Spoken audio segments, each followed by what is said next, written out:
Accounting की हर problem का solution आपको मिलेगा सुमन एजुकेशन हब चैनल पे।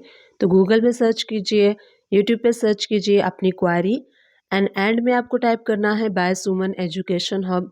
You will get your solution over there. और अगर आपको इंग्लिश लैंग्वेज में अकाउंटिंग का वर्क सीखना है so I have one more channel in English language. You can search on Google और on YouTube by searching Suman Education Hub English. You will get my English channel over there and all the videos related accounting in English language.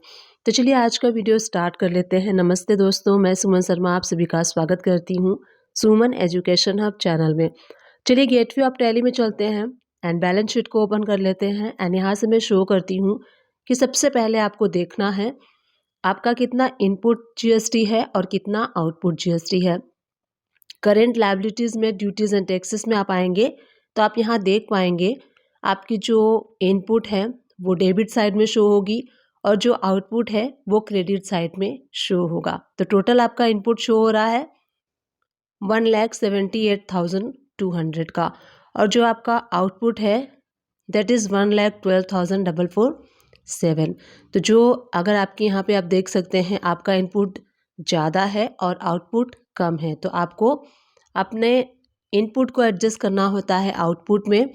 और अगर आपका output ज़्यादा है तो आपकी tax liability बनती है, आपको टैक्स पे करना होता है। और यहाँ पे आप देख सकते हैं इस केस में हमारा इनपुट ज़्यादा है और आउटपुट कम है, यानी कि परचेज का टैक्स ज़्यादा है और सेल का टैक्स कम है। तो यहाँ पे जो टैक्स है वो कैरी फॉरवर्ड होगा, यहाँ पे हमारी टैक्स लायबिलिटी नहीं बनती है। तो एडजस्टमेंट की एंट्री हमें पास करनी है प्रॉपर अगर आप अकाउंटिंग को मेंटेन करना चाहते हैं। तो चलिए देरी किस बात की, स्टार्ट करते हैं कि कैसे आपको इस एंट्री को रिकॉर्ड करना है। तो गेटवे ऑफ टैली से आप वी प्रेस करेंगे तो वाउचर ओपन हो जाएगा। राइट हैंड साइड से आपको जर्नल वाउचर को सेलेक्ट कर लेना है। मंथ के एंड का हम डेट लेंगे सो दैट हम एंट्री को एडजस्ट कर सकें। और डेट सेलेक्ट करने के बाद यहाँ पे अब आपको डेबिट क्या करना है वो मैं बताती हूँ। सबसे पहले जो एंट्री का थ्योरी है वो समझ लेते हैं, उसके बाद हम एंट्री करना स्टार्ट करेंगे। तो सबसे पहले जो भी आपका आउटपुट होता है उसको हम करते हैं डेबिट और जो भी आपका इनपुट होता है उसको करते हैं हम क्रेडिट, यानी कि जो आउटपुट है वो इनपुट के साथ हम एडजस्ट करते हैं। तो यहाँ देखिए आउटपुट CGST जो भी आपका आउटपुट अमाउंट है टोटल वो आप डेबिट कर लीजिए। तो जो टैक्स लायबिलिटी आपकी थी जो जहाँ पे हमने देखा था कि इनपुट कितना है आउटपुट कितना है उसका आप प्रिंट ले सकते हैं, स्क्रीनशॉट ले सकते हैं सो दैट आप यहाँ पे डेबिट कर सके अमाउंट को। अब यहाँ पे output CGST and output SGST same amount ही होता है तो सेम अमाउंट को हम कर लेंगे डेबिट। और यहाँ पे अगर कोई IGST है आपका आउटपुट तो उसको भी आप यहाँ पे कर सकते हैं डेबिट। इन हमारे केस में IGST नहीं था इसलिए हमने CGST SGST आउटपुट वाला डेबिट कर लिया है। अब सबसे पहले हम एडजस्ट करेंगे जो हमारा आउटपुट CGST है। तो आउटपुट CGST हमारा एडजस्ट होता है इनपुट CGST के साथ। तो यहाँ पे आपको सेलेक्ट कर लेना है इनपुट CGST एंड यहाँ पे देखिए जो भी हमारा आउटपुट है उसको हम यहाँ पे एडजस्ट कर लेंगे। तो हमारा आउटपुट GST जो है वो है 56,000 के अप्रॉक्स में। और अगर आपका इनपुट CGST कम है तो उतना आप कर सकते हैं, अगर ज़्यादा है तो यहाँ पे आप उतना अमाउंट कर सकते हैं।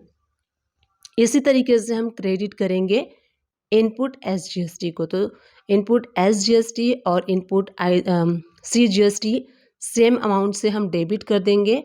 और यहाँ पे नरेशन में आप मार्क कर दीजिए कि ये एडजस्टमेंट की एंट्री आपने पास की है for the which month you can mention month over here. तो यहाँ पे नरेशन में मंथ भी आप मेंशन कर सकते हैं। अब चलिए जो इस एंट्री का प्रभाव है वो बैलेंस शीट पे क्या पड़ता है। तो बैलेंस शीट ओपन कर लेते हैं, current liability and duties and taxes.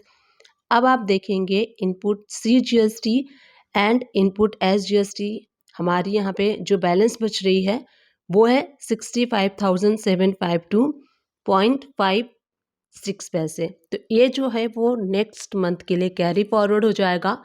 Next month में आप जो भी सेल परचेस करेंगे नेक्स्ट मंथ में ये एडजस्ट हम करेंगे। तो नेक्स्ट मंथ में अगर आपका आउटपुट ज़्यादा है तो इनपुट को हम एडजस्ट कर लेंगे और टैक्स लायबिलिटी आपकी बनेगी। अगर आपका इनपुट ज़्यादा है और आउटपुट कम है तो अगेन ये कैरी फॉरवर्ड होगा। तो इस तरीके से अगर आपके बुक्स में इनपुट एंड आउटपुट, इनपुट ज़्यादा है आउटपुट कम है, तो इस तरीके से आप एंट्री कर सकते हैं जैसे मैंने आपको इस वीडियो में शो किया। तो इस तरीके से आप भी एडजस्ट कर लीजिए। अब यहाँ आप देख सकते हैं, अगर मैं डिलीट करके शो करती हूँ, अगर आप सिंगल सिंगल एंट्री पास करना चाहते हैं और एक कंसोलिडेट एंट्री के अंडर नहीं पास करना चाहते, तो उस एंट्री को पहले मैं डिलीट कर देती हूँ। अगेन मैं आपको यहाँ पे शो कर रही हूँ। जर्नल वाउचर हम ओपन कर लेंगे और सबसे पहले हमें डेट को चेंज कर लेना है और उसके बाद यहाँ पे सिंगल सिंगल एंट्री हम कर रहे हैं। आउटपुट CGST जो भी अमाउंट है वो आपको डेबिट कर लेना है, तो हम डेबिट कर लेंगे। हमारा जो अमाउंट था 58,223.75 और आउटपुट CGST एडजस्ट हो जाएगा इनपुट CGST के साथ। तो यहाँ पे इनपुट CGST का जो लेजर है वो हम कर देंगे क्रेडिट। नरेशन में आपको मेंशन कर देना है कि ये एडजस्टमेंट की एंट्री है फॉर विच मंथ, वो भी आप मेंशन कर सकते हैं और इसको आप सेव कर लीजिए। तो इस तरीके से अगर आप सिंगल एंट्री पास करना चाहते हैं, अगर आपको कंसोलिडेट एंट्री करने में प्रॉब्लम आती है, कन्फ्यूज़न होती है, स्टार्टिंग में होती है, जब स्लोली स्लोली आप काम करेंगे, परफेक्ट हो जाएंगे और एक्सपीरियंस गेन कर लेंगे, तो आप कंसोलिडेट एंट्री भी कर सकते हैं। तो सिंगल सिंगल एंट्री से आप स्टार्ट कर सकते हैं। और सेकंड में आपको बता रही हूँ, आउटपुट SGST की एंट्री हमें करनी है। जो भी अमाउंट है उसको हम डेबिट कर देंगे और उसके बाद इनपुट SGST है उसको हम कर लेंगे क्रेडिट। तो इस तरीके से आपके ऊपर डिपेंड है कि आप किस तरीके से अकाउंटिंग को मेंटेन करना चाहते हैं, क्योंकि सभी का जो वर्किंग स्टाइल है डिफरेंट डिफरेंट होता है। कोई एक सिंगल एंट्री में ही कंसोलिडेट एंट्री कर देते हैं और कोई कंफ्यूज होता है तो वो सिंगल सिंगल छोटी छोटी एंट्रीज पास करते हैं। सो इन दिस वे आप भी इस एंट्री को पास कर सकते हैं टैली प्राइम में। तो उम्मीद करती हूँ कि इस एंट्री को कैसे करना है आप समझ गए होंगे।